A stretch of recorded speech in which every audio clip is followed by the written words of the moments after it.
What's up, humans? Welcome to a new episode of Shots from the Winchester podcast, brought to you by Greencastle Consulting, your nation's premier strategy execution firm. We're going to have a fun episode today because we're going to be talking to Dr. Jonathan Harold, who is from Reincarnated Therapy Services, and he's got some stuff for us today. Now, we don't always have props, but we got props today. So we're going to have a good conversation with that. Before we get started, make sure you hit subscribe so you can get notifications for new content when it comes out. Jonathan, thank you so much for being on the show today. I know we talked last year at VetFest, and you were a vendor at VetFest last year, and we interacted briefly. Big space, so we're running around and stuff like that. So for our audience, for Reincarnated Therapy, tell us a little bit about what that is, what your services are, and give the audience just an idea who you are. Okay, so what Reincarnated Therapy Services are is we're a mental health facility, and we do work with treating anxiety, depression, and really the big niche that I've come to work with is a lot of like men-related issues. However, I can work with people throughout the space. I say we'll work with anyone from 8 to 88. I have a lot of population clients that are like young, between teens to up until elderly. And some of the things we get to talk about and kind of go through for men is just like the various spaces that they go through, and it gives young men that opportunity to really talk about the things that may not be comfortable to talk about with others. And really, once you kind of get into that therapy space, we get to really delve into issues that are complex that may not be friendly to talk about with family and friends and so on and so forth. So that's cool. Like giving people a space to be able to do that is important, because like not everything that we go through is something that we want to share with people that are close to us, because maybe it's embarrassing, maybe it's something that you're working through on your own. And some people, like even myself, like growing up as a kid, I wanted to make my dad proud, and so for a minute I didn't even when I left home I didn't even talk to him, which felt kind of awkward, until I felt like I was in a place where I could like be like, hey, look, I'm doing this, right? And that's when I was in the Army. I called my dad. I was just like, yeah, I'm in the Army. I'm about to do this thing. He was just like, all right, cool. So, I get that. So that's great that you're creating a space for young men like that. So what are some of the services that are for those young men? Okay, so what I do is there's like over 400 types of psychotherapy that people can get. And usually what I come from is this position of, it's called cognitive behavioral therapy. And cognitive behavioral therapy is like one of the most well-researched therapies that are out there. Okay. There's something like over 400 potential psychotherapies that you could potentially get if you go into an office and talk to a professional, but not knowing kind of what their space is and what they're coming from. You may not know that if you're not kind of like well informed initially. So I come from a cognitive behavioral therapy and also dialectical behavioral and acceptance commitment therapy. And what we know about these specific themes is that with these treatments, since they're so well researched, we can say, hey, you show up with depression, anxiety, these specific issues, you show up, you give it your all for 12 to 16 sessions. By those 12 to 16 sessions, when you walk out, you'll probably be in a lot better place, comparatively speaking, with other ones where we may not have as much research behind it. But truly, therapy can just be powerful on so many levels with working with people. So wow, that's really cool. So getting into the nuances of it all, how did you get involved in therapy? Okay. Yeah. So my story probably goes back to high school. In high school, I did take a psychology class, and I was really excited about psychology and me moving on to college to go to psychology. But then what happened is I actually took a route and I went into the military, United States Navy, served for 7 years in world's greatest Navy. Thank you for your service. Thank you. And while being in the Navy, one of the things that really kind of stood out to me is when we would stand watch. To those out there that don't know what watch is, oftentimes when you're in the military, us normal civilians, we work 40 hours per week, but in the military, you can work a lot more hours than that. And part of that, you're required to just kind of stay on base and stand watch. And when you stand and watch, you're responsible for some part of the base or some part of your company that you're involved with. And during those time frames, you don't usually stand watch alone. You stand with other people. And I remember the experiences of just standing watch with maybe it'd be 3 to 4 other guys. And during those times, we really got into these like deeper conversations with a lot of these people, and we kind of got to know each other. We got to know like some of our vulnerabilities, dreams, reasons why we came into the military. And as I left the military, I got out and I started working at a company for like 3 to 4 years. And I realized after working with this company for a while that my manager didn't even know what college I graduated from. But 3 years in, I mean, she knew I would come in and do the work, but we didn't really have that same deep conversation that we did while I was in the military. Right. So I did eventually go on and work in the VA. And what I learned right away from working in the VA is that I could sit down with another veteran, say, hey, I'm a veteran. And it's like we cut down that time needed to like connect. Yeah. And we get to the meat of like some of the issues that are going on. And as a result of that, that really inspired me to go back and get my doctorate degree in psychology so I can serve like veterans, men. And along the way, it's encouraged me to continue to be available to help my community in so many ways with psychotherapy. That's so awesome. That's so awesome. And that, I love that it started in high school, because a lot of people, like, especially if there's any young folks out there listening to this right now, you don't always know what you want to be. No. You know, you don't always know what that journey is going to be. So like, it's great to note that you found that and you were consistent with that up to now. And now you are that. That's pretty cool. Yeah. I imagine it's not an easy task to get your doctorate. No, not at all. It was 12 years in additional schooling besides the 12 years of high school. Wow. Yes. Yeah. Wow. So, altogether spent 24 years on my education. Wow. Sure. Wow. Yeah. And I assume you do see veterans. Yes. You do see veterans. Yeah. So this is, and one of the reasons you were at VetFest is to bring attention to your services at VetFest and stuff. And what was your experience at VetFest last year?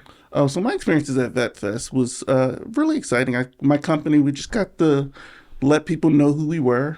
We actually did kind of give a lot of giveaways. So we had like these nice cups like we had here. Yeah. These were like some of the giveaways that we kind of gave last year.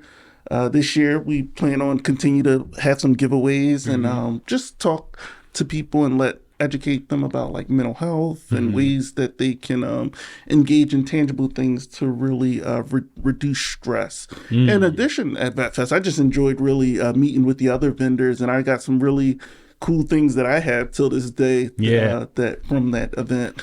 Yeah, it was big last year. It's going to be way bigger this year for sure. So we're going to have a lot of people, a lot of attention brought to you. So we have a black box in front of us right now. We're not even going to show you what's in it yet. We're just going to wait, because I want to ask you this one question: what makes a good therapist? So generally speaking, what would make a good therapist is because there is a level of connection with the person that you meet with. So sometimes you can come into therapy, and there's no doubt that a therapist could be good per se, but sometimes you just may not gel with that person's personality. But I would say, first of all, a good therapist is ethical, though. That's first and foremost. First and foremost, yes. Ethical.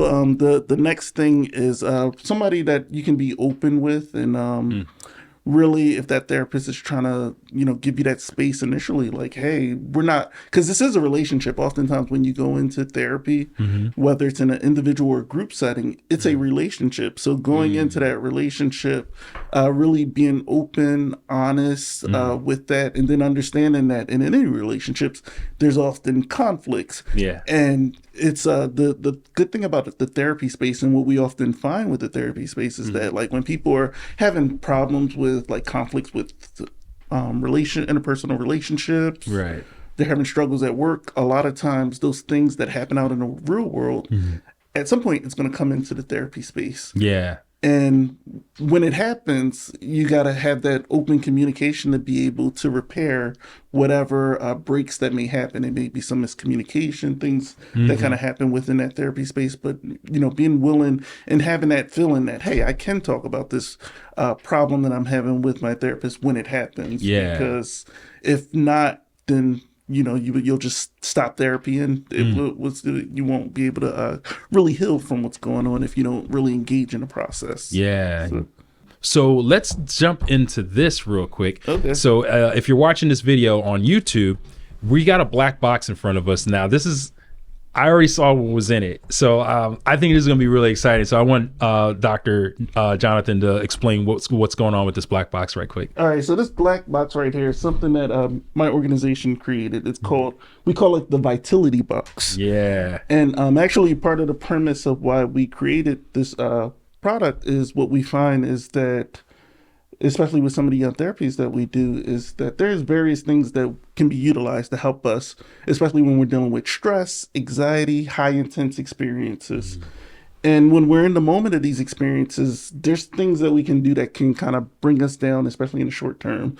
Things that'll keep us, if we're at a 10, like we're ready to punch holes through walls or people, we kind of utilize like some of these things in the box. It can help bring us down and help us what we call regulate or ground us in the moment to kind of keep the situation at bay or keep it keep us so we can live another day. Yeah.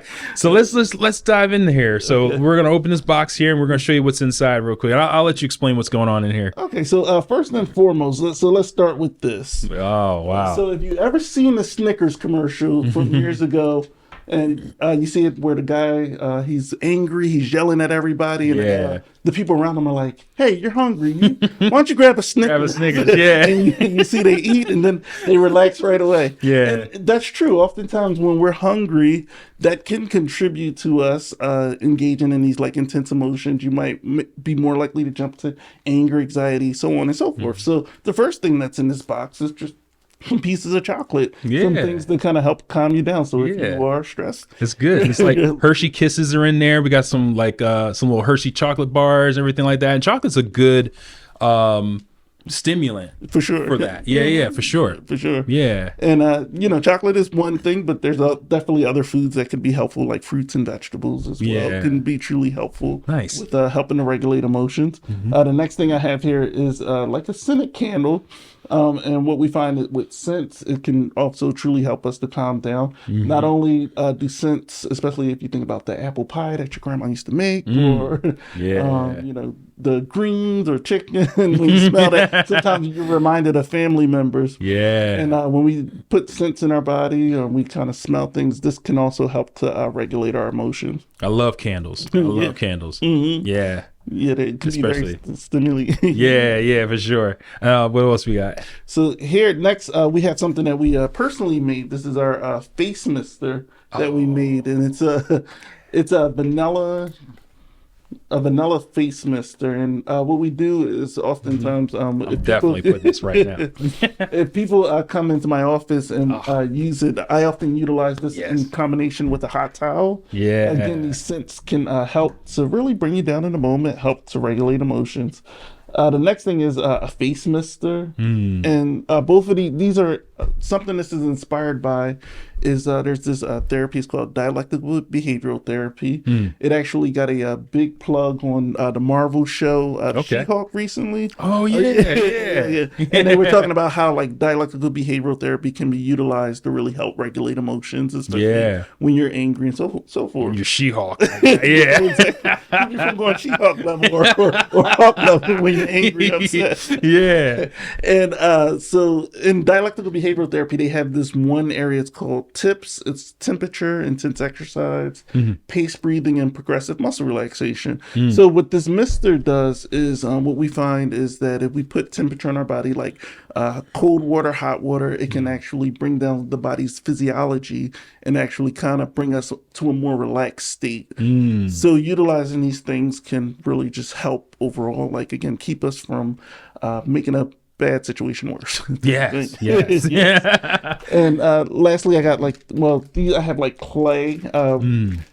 Some people really respond to texture and being able to grab onto things, especially when in heated moments, or even this could be a part of like what you do on a regular day basis to kind of bring yourself down and relieve yourself of stress. So it could be, for some clients that I work with, it's part of their morning routine. Maybe they like play with clay, or they go and touch things that have texture to them to kind of help out. That's really cool. And then lastly, so I have this here, it says stream. It's a rock with a word. putting inspirational words, thoughts, people, ideas, things such as that can truly be helpful and just maintaining daily mental wellness. That's awesome. Cause like one of the things that I try to do in the morning, especially is like, even before I go to bed at night is to just manifest, the ideal, purpose for my next day. You know, like what am I going to do for the next day or even the next week or even in my life, you know, but like just having a word or a couple of words, like this year I had patience, consistency, and completion are my 3 words for the year. Cause like, I don't believe in New Year's resolutions cause like people fail at those real quick, like within the same month, they just stop. So instead I embody these words because these words are going to drive me through whatever goal I set for myself for the year. So I just have to constantly think about being patient, being consistent, and, you know, having those values in my life. So that's important to have, and having a rock or something like that with you, or having it down, written down or something like that, something that makes you focus. I think that's really cool. And that's really important for people to like kind of like regain some control of their life, you know?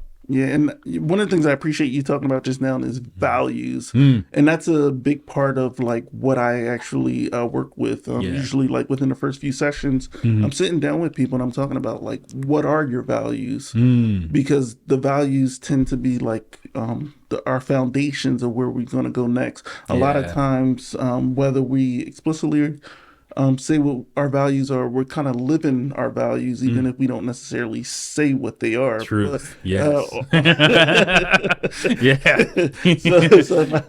My friend continues to ask me go out weekend in, weekend out. I'm like, nope, I'm not going out this weekend, but I'm sitting at home playing video games. Yeah. I truly have a value where video games are important to me. Yeah. and being able to express, at least say, and know what those values are very important. And those are things that you can continue to go to within the treatment process for sure. That's really cool.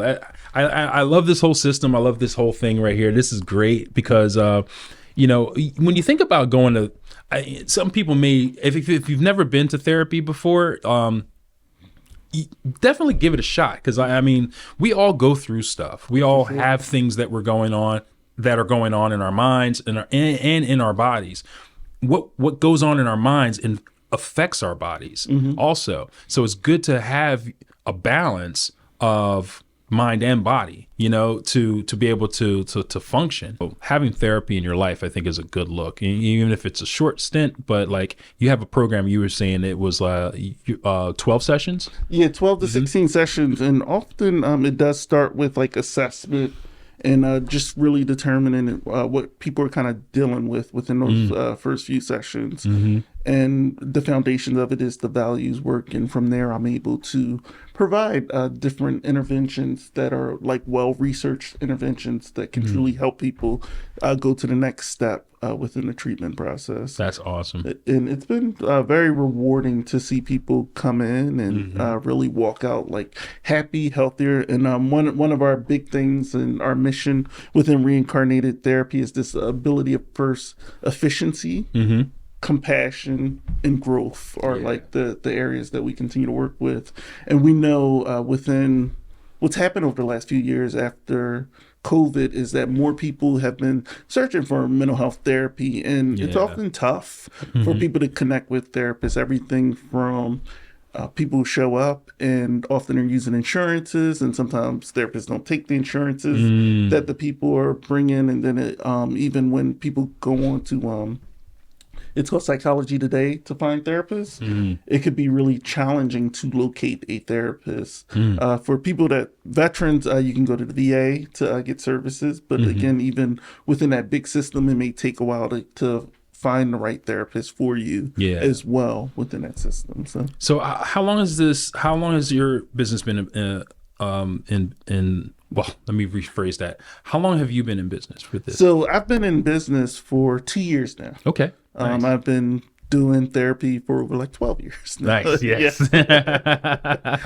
Yeah. And I've gotten to see therapy through multiple facets, everything from really intense inpatient hospitals to like outpatient and community mental health and within the VA system. So I've gotten a big picture. Okay. So I'm able to really help, especially people that are going through crises, to facilitate and navigate this struggle with like mental health and getting quality care. That's very important. It's very important. What's the future? So the future for our organization. So with this Vitality Box, we have on our website, you can get www.reincarnatedtherapy.com. You can receive those services. But for the future for us is to continue to make our services available. Our niche is working with young men, but me being like military, I'm comfortable working with first responders. We're comfortable with working with families. Our growth, what we would like to do is continue to expand, bring more therapists into our business, and make our services available. We consider efficiency to be important. I know people who said they've called 20 therapists and can't get one person to pick up the phone call. Wow, yeah. And like we try to get back as soon as possible to really get people in for treatment because we know it's important. It could be the difference between life and death. So. That's the truth. Yeah, yes. Absolutely is. Yeah. So how can people find you? You can find me on my website, www.reincarnatedtherapy.com. But in addition, our company is also on TikTok under the same thing, reincarnatedtherapy.com.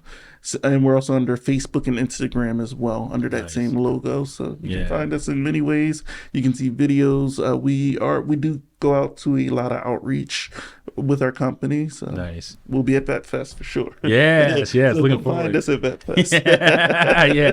So Dr. Jonathan Harold. Yes. So Reincarnated Therapy Services. Make sure you guys check them out on social media. Make sure you go to the website. I know I have things that I need to think about and work on, plus, just life in general. So like, I'm definitely going to reach out to you. So I'm going to get your information on behalf of Greencastle, your nation's premier strategy execution firm. I'm your host, Al Green, Dr. Jonathan, and we'll see you in the next episode.